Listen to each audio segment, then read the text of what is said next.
Sa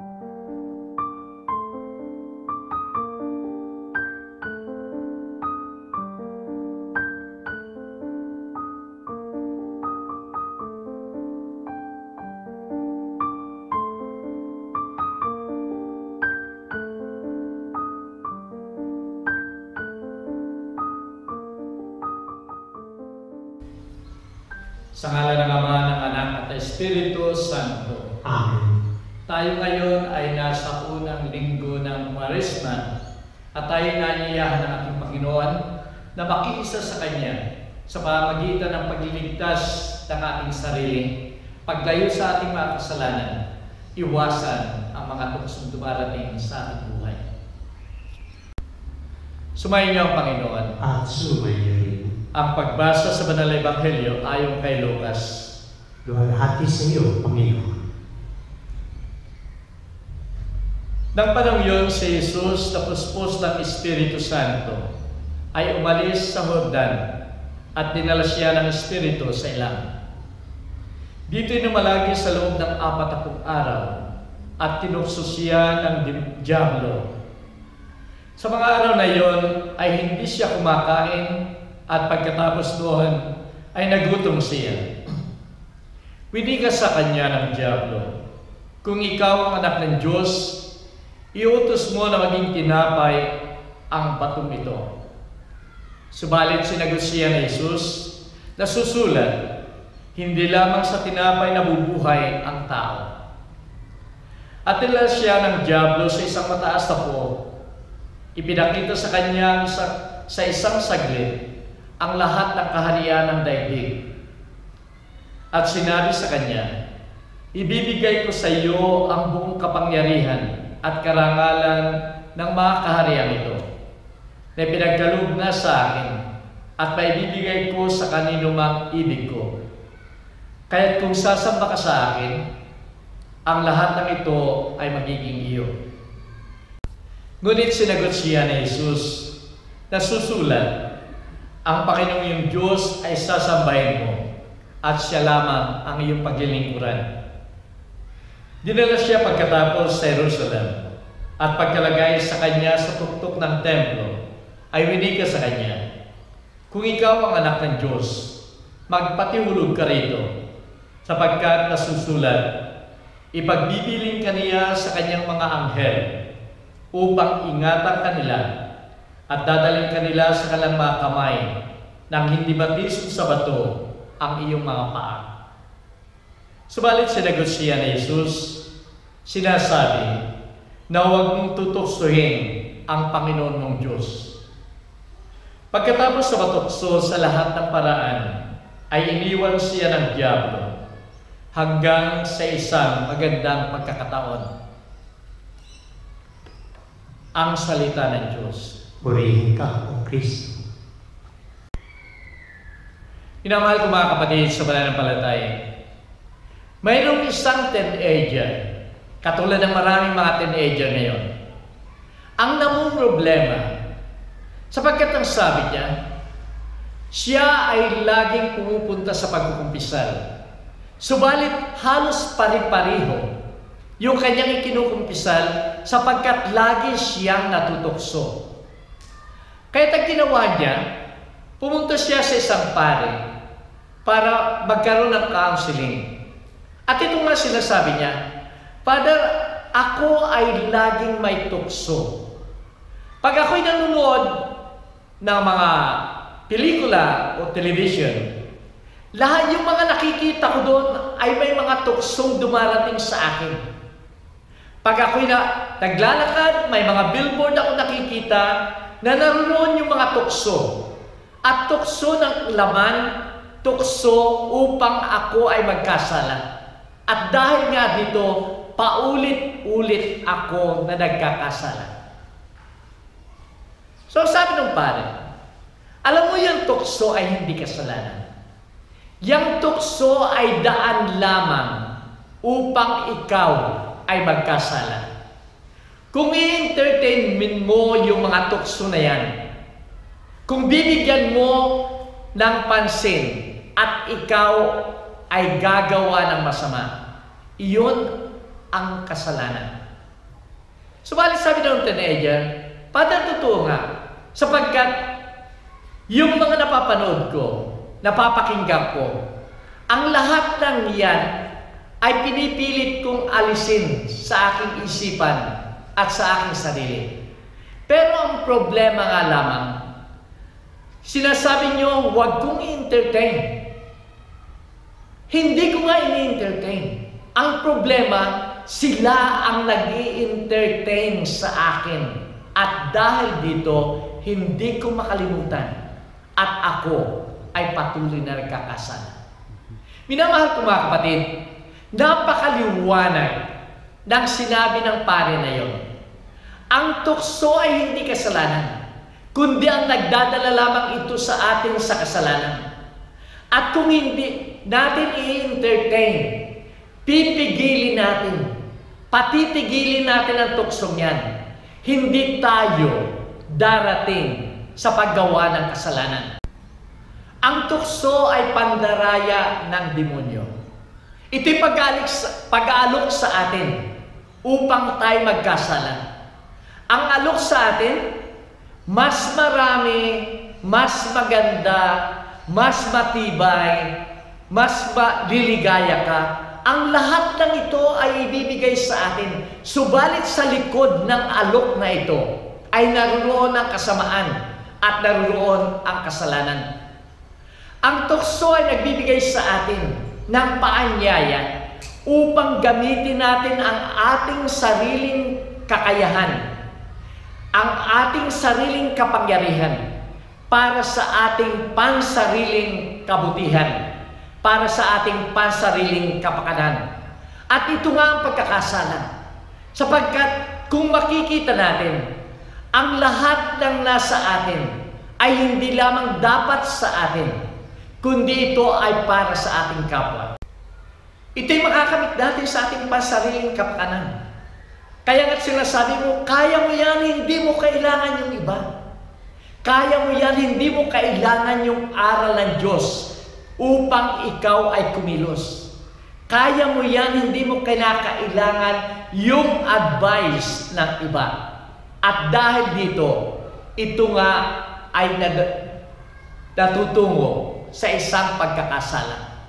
Sa banal na Ebanghelyo ngayon, ay ito nangyari sa ating Panginoon. Pinipilit siya ng demonyo na magkasala.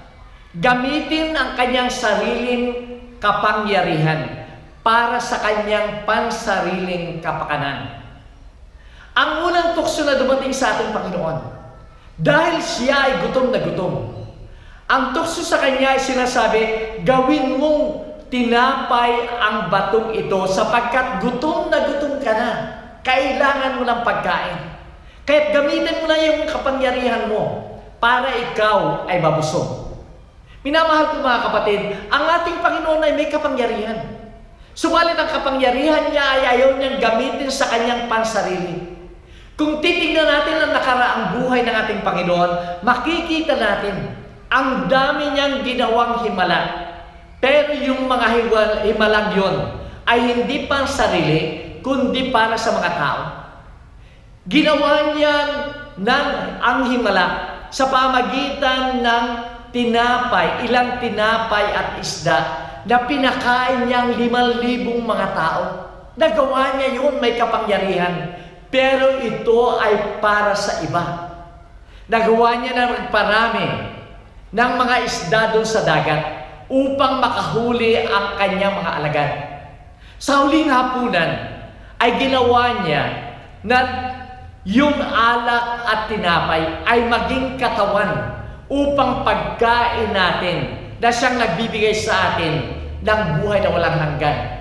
Ito'y may kapangyarihan siya, pero ang lahat ng ito ay para sa iba at hindi para sa kanya. Kaya ang tukso ng demonyong ito ay hindi niya gagawin. Ang ikalawang tukso na ibinigay sa kanya, ipinakita sa kanyang lahat ng kaharian sa daigdig. At pagkatapos, kung ako ay sasambahin mo, ibibigay ko ang lahat ng kapangyarihan ito.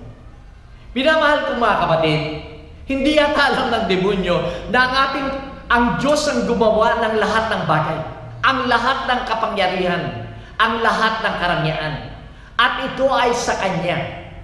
At dito rin, para sa ating Panginoon, ang kapangyarihan ay hindi para supilin ang ibang mga tao, hindi upang gamitin ang mga tao, kundi para sa Kanya, ang tunay na kapangyarihan ay yung paglilingkod sa kapwa, yung pagsisilbi sa kapwa, magbigay sa kapwa. Ito ang tunay na kapangyarihan para sa ating Panginoon. Kaya para sa Kanya, hindi siya susunod doon sa tuksong yon ng kapangyarihan. Ang ikatatlong tukso na ibinigay sa Kanya, dinala siya sa Jerusalem. At dito ay dinala siya sa pinakamataas sa tuktok ng templo. At sinabi niya, kung ikaw ay magpapatihulog dito, hindi ka masasaktan. Sapagkat kung magagawa mo yan, ikaw ay matatanyag, ikaw ay magiging popular, ikaw magiging famous sa lahat, at ikaw ay papalakpakan ng mga tao, magiging tanyag ka. Ito, minamahal ko mga kapatid, ay upang ang ating Panginoon ay matukso na sambahin ang demonyong ito. Subalit para sa Kanya, ang tunay na popularity ay yung tunay na katotohanan, yung tunay na panliligtas at buhay ng Diyos. Minamahal ko mga kapatid, ang lahat ng ito'y napaglabanan ng ating Panginoon. Hindi ka masasaktan. Ito ay tukso ng kasikatan. Ikaw ay magiging mabango sa mga tao. Ikaw ay magiging sikat sa mga tao. Subalit para sa ating Panginoon, ang tunay na kasikatan ay yung tunay na katotohanan ng pagbibigay ng aral. At ito nga para sa ating Panginoon. Para sa maraming mga tao, ang tunay na kasikatan ay kung minsan ay naroon lamang ang iyong pangalan. Ang worst pa, ang pinakamasama pa, ay kung gagamit ka ng kasamaan, gagamit ka ng kapangyarihan, gagamit ka ng lahat ng kayamanan upang ikaw ay maging sikat. Kalimitan itong ginagawa ng mga tao. Subalit ito ang ayaw ng ating Panginoon. Mga politician halimbawa, na kung minsan kahit hindi nila gusto ang project ay aaprubahan nila para maging mabango sila sa mga tao, para ibuto sila.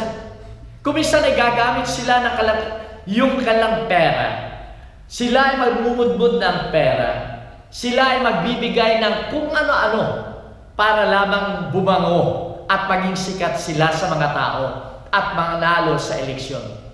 Minamahal ko mga kapatid, anong sagot ng ating Panginoon?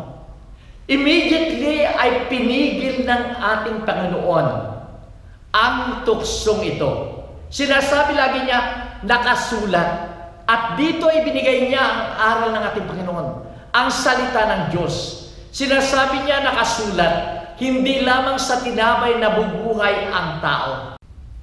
Nasusulat, ang Panginoong Diyos ang iyo lamang sasambahin at paglilingkuran. At ang panghuli, sinasabi ng ating Panginoon, nasusulat, huwag mong tutuksuhin ang Panginoon mong Diyos. Minamahal ko mga kapatid, tularan natin ang ating Panginoon. Tularan natin siya na hindi niya ginamit ang kanyang sariling kapangyarihan upang magkaroon siya ng kabutihan sa kanyang sarili para sa kanyang kapakanan. Tularan natin ang ating Panginoon na ang lahat ay hindi siya umasa sa kanyang sariling kakayahan, kundi ang sinunod niya ay yung kalooban ng kanyang Ama. At ang lahat ng ito ay kanyang napagtagumpayan.